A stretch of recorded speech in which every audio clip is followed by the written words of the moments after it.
We have some broad questions here, scenarios that I think our voices or your voices will be very helpful with. And so I want to start with this one. And Lauren, I know you do a lot of this reaching out to policymakers. So curious what you would do in this situation. And the situation is this. I've reached out to my representatives before, but I never really feel like I've been heard, or I didn't even hear back from my person that I had sent an email to. What should they do differently in the future?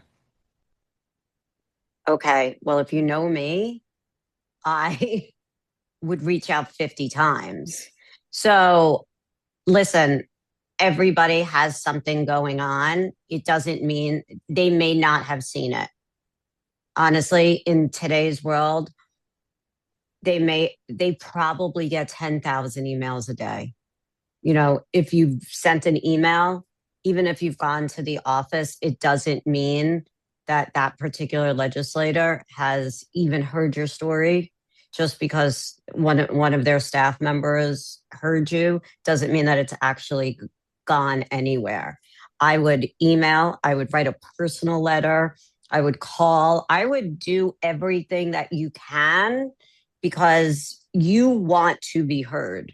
So I would do it as much as you can until you get an answer. And you may not get the answer that you want, but that's okay. So move on, right? Move on. And then just maybe even rework the way that you're telling your story as well. Because what happens today, our news cycles and everything that is happening, it's happening so quickly. So then maybe rework your story and go back again in 3 months too. So I would just keep on approaching and keep on approaching until you get either an answer or the answer that you want. I think that's right. Erika or Sateria, anything to add there? Yeah, I would just say to that is that I think it is different for constituents when they reach out, as opposed to paid lobbyists like myself, even with the best possible cause. And so I think it's really important that, as Lauren said, constituents feel like they can continue to go back. And I know this sounds weird, but when you send emails to staff, particularly, work on a good subject.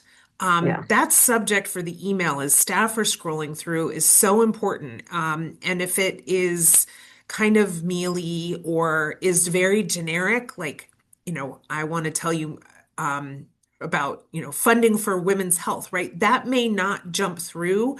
But something that is more compelling in the subject line, I think, is a really good way to start to get to attention. I'd also Right. encourage that you find an email address for a district staff person. If you've emailed into the Washington office to talk to email the staff person there, call or email or both someone in a state or local office. And that can often be the difference, and they are much more likely than to flag that for the health person or the tax person. Yeah, you might And even I want to have try to found, have a meeting there Yeah. in yeah, the I have district found a office. handwritten letter actually gets through.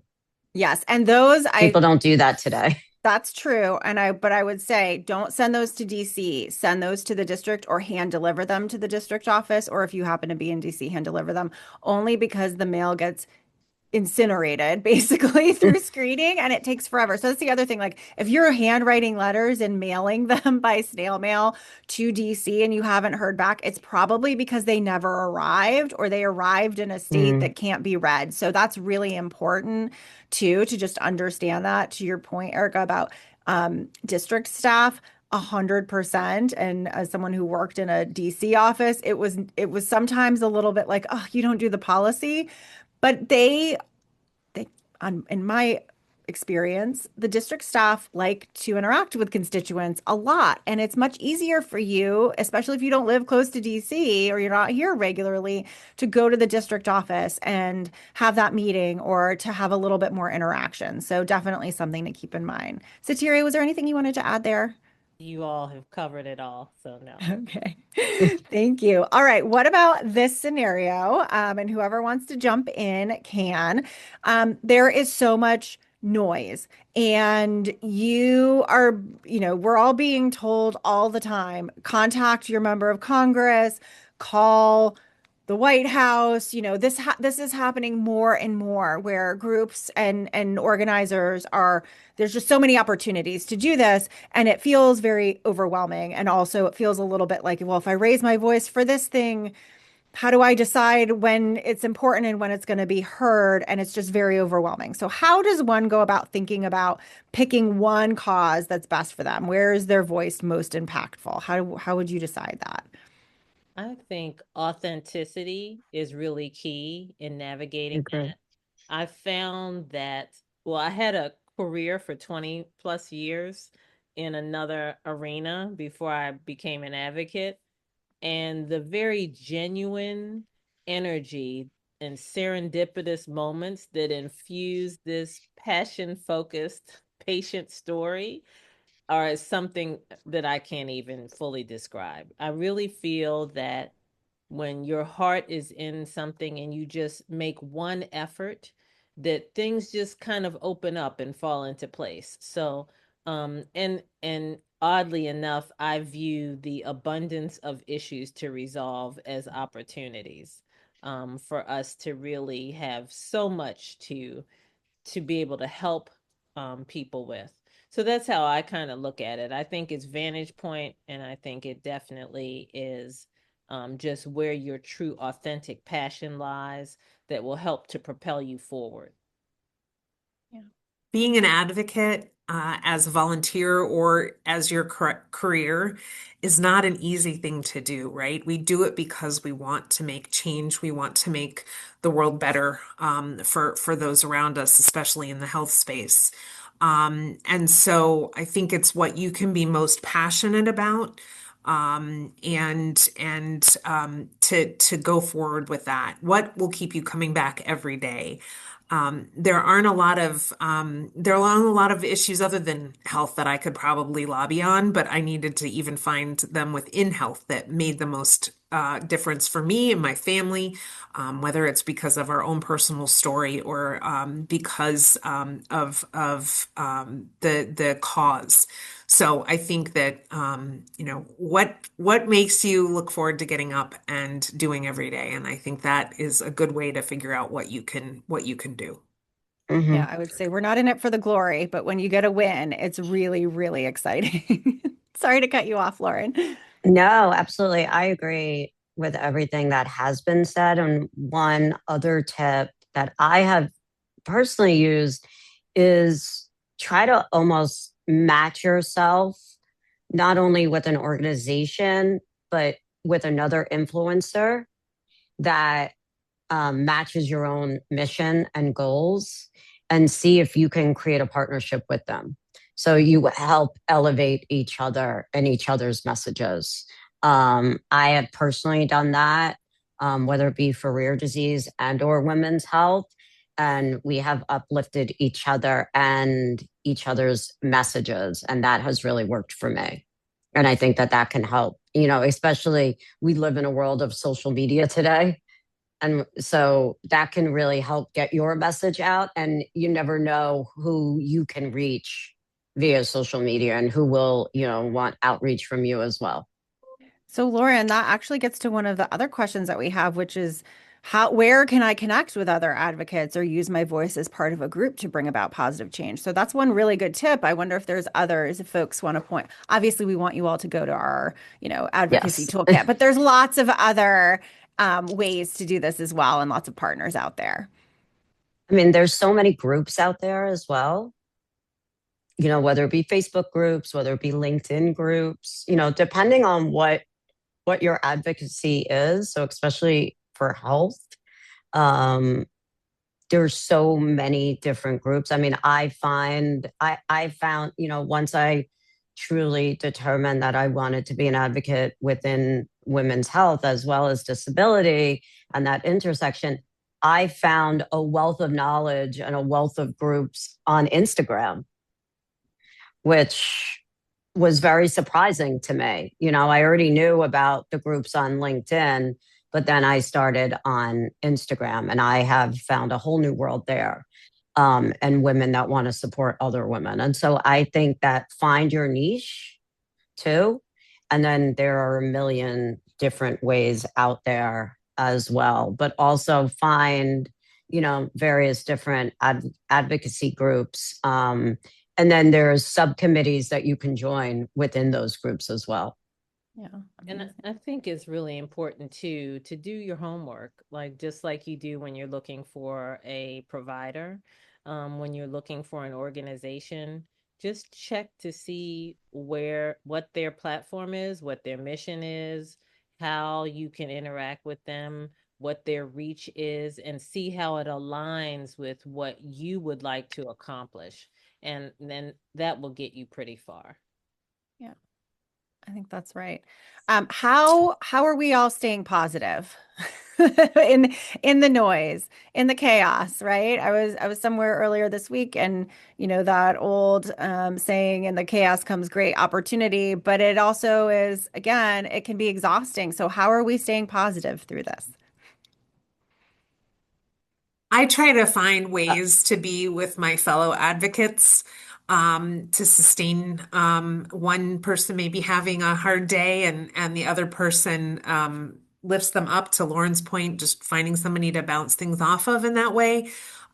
Group texts, they are my salvation with my fellow advocates.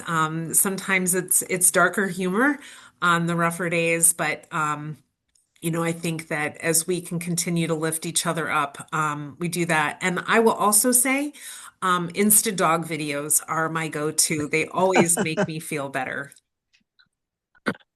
Music is mine. Music makes me feel better. For And I think we're 51% of the population. Like, let's Like, just throw that yeah. out there. We gather together. We gather together. Yeah. And for us, or for me, I think I feel so fortunate to work with a group of wonderful people that we're friends and coworkers. And so when the tough days are are taking place, it's nice to be in a positive environment with people who can help uplift you. Yeah. I think we find our tribe. Mhm. All right. Well, thank you for that. I have two more questions for you. One is there one lesson that you would want to relay or share to anyone who's watching this video that you've learned from all of your years in advocacy? Just one. Don't be afraid to use your voice. That's it. That's it. And as important as your issue is, because it is important, recognize that you don't have to push your issue on the staff or the members to have it resonate with them. I think that sometimes we might say our disease is the worst. But you might be talking to someone whose loved one or parent or they themselves are going through a horrible journey of a different kind. And I think it is really important that we not get lost in our own advocacy, um, and not take the moment to stop and recognize that this is where we are, this kind of experience or hell that we're in right now, may not be exactly understood or shared by the person with whom we are speaking. But they may be in their own kind of journey and their own kind of position. And I think it's very important that we acknowledge that this is where we are, but it may not be where everyone else is. And you can still raise awareness. You can still bring action to have your particular issue acted upon without pushing down other issues that may end up getting you on a do not reply list for an office if you have stepped too far. Yeah, I think that staying positive and engaging in a fruitful and productive conversation is really important. So to almost to that point, sort of our last question for you all before we wrap up is that this is advocacy is not A, for the faint of heart, but B, it takes a long time. And I think about this within the context of the Society for Women's Health Research. We were founded in 1990. If you look at our historical documents stemming from before that, even 1989, a lot of the way in which we frame the need for women's health research or closing the women's health gap is actually the same as it was 36 years ago, which is not a bad thing. It's just that this takes time, right? It takes years to get something from idea to building your champions to getting something signed into law if that's the direction that you go, or getting an administration or an agency to be able to put out a rule or make a policy change. And so this is a marathon. It is absolutely not a sprint. And so can each of you speak to a success that you've had? And what did that change look like? Sometimes it happens organically. I was in Montreal speaking at a physicians conference, and I said that women don't want to hear just because they're 40-ish that they can get a hysterectomy to resolve their issues. And I thought I was just kind of speaking something that was logical, but it had a ripple effect through the conference that I didn't know until it was brought up to me that because of the physician's training to provide that feedback to patients, that it was not front of mind for them to think that a woman didn't think of her uterus as disposable. And so those are some of the moments. And years later, I hear from people who were at that conference saying, I remember when you said, and I'm just kind of taken aback because I just thought it was just like a normal day, just, speaking what made sense. But it really resonated deeply with some of the physicians there and some of the recordings since. And so when I think definitely of that as a win, even though I didn't intend for it to have that impact. But I think you'd be surprised from your vantage point how much you have to contribute to advancing a cause or um, relating to another person or presenting a different vantage point that you may inherently think is just second nature, but it could be transformative to someone else for their work or themselves personally. Amazing. I'm a patient. I'm part of a natural history study at the NIH, and I didn't know about it until I was in my 30s. And when I first learned about it and I went to the NIH, they invited me to a day where you can meet all of the patients. And they said, we've been doing this for years. And it was just basically the doctors speaking to the patients. And it was like the doctors were speaking to themselves. And it was scary. And I said to them, they looked at my face and I said, this is horrifying. And I said, you're talking to us like you're talking to another doctor. You're speaking at us. You're not speaking to us. And I said, why can't the patient speak to you and ask us and ask you the scary questions? And they said, well, we never thought about that. And so now we have a day where we have a patient day. And so we've changed the way at the NIH on how the doctors see the patients and the patients see the doctors. It's really important. Amazing. I have been fortunate, or maybe I've just been around so long, is that I've had a few legislative victories, bills becoming law and other things. But I think that perhaps the most rewarding win is every year when I've done a Hill Day. You could tell the individuals who are most anxious about coming to Washington, about sharing their story and being able to find their voice and to understand that their story is worth being heard and told.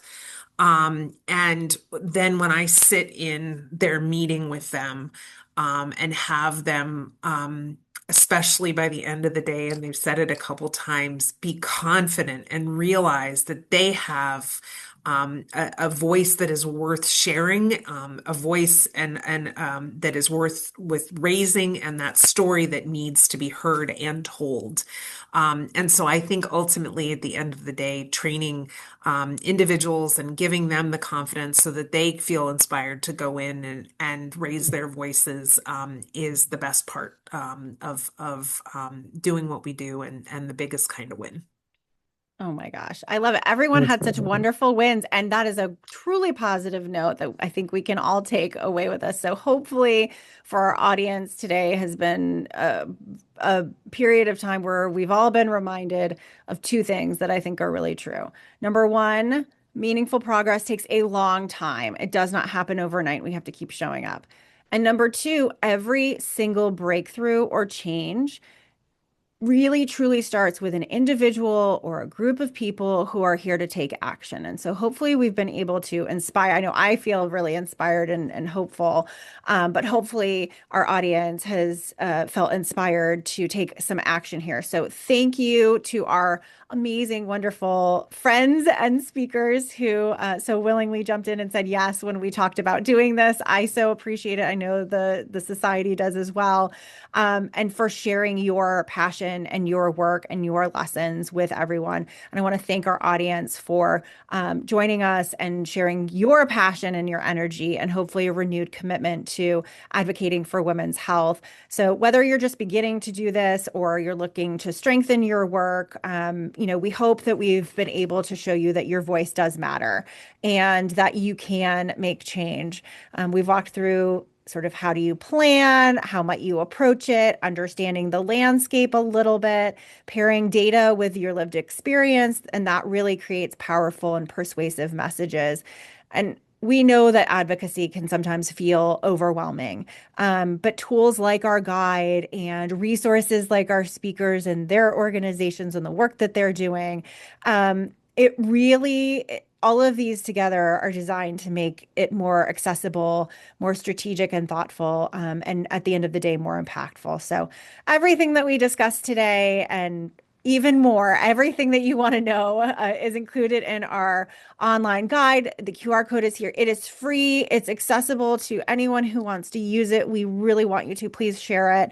And again, that's called From Awareness to Action, a guide to women's health advocacy.